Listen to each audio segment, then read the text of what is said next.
I gcuige ala tháinig Mionúir Uladh slán neamhclíte le háit a bhaint amachs na Peile Leathcheannais, mar is bhí bóthir níos casteags bouta Cabhán-1 le himmert an Cavan. Ciocca ar na bhecha clúr áit Leathcheannais Mionúir Uladh ar ag Electric Ireland agus áit a gréibh na hÉireann chomá. Ciarán a fairta a ham an trátarachta.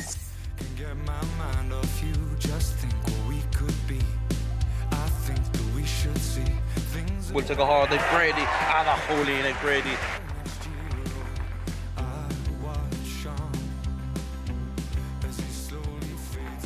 Agus chun é Cabhán Buaicphointí.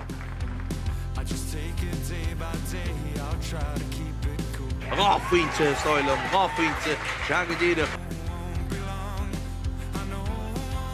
We'll take Cathal Smith and the holy na Cathal Smith and the holy na Father Cathal Smith.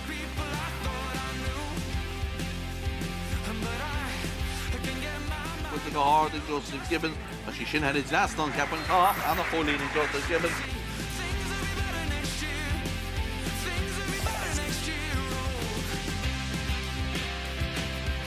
Go hard and a holy in that bad and she neck on their Cabhán.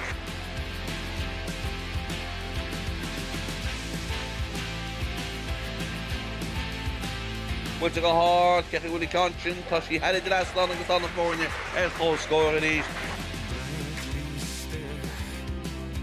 Shuffle in the cool body, Trusty can go by the bed. Oh, Todd Gallagher and Shin and see had it last on Cooley. Kashimi, I believe she's danger. Chance by the stake, Nathan quickly. He made the full get the inner shot. Didn't say dummy. Well, she will go. Oh, like Nathan Smith.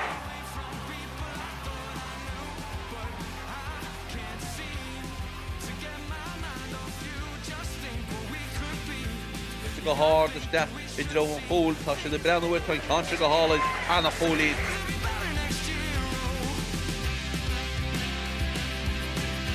No more hard, get the will of Johnson for Sigama.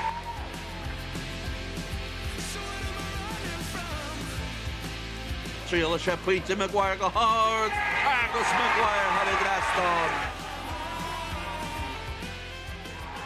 Agus tá sé fuite ag go bhfuil an baile, náid a cúideag ag dul an gáil, hí na seachtaigh ag chun é a Cabhán.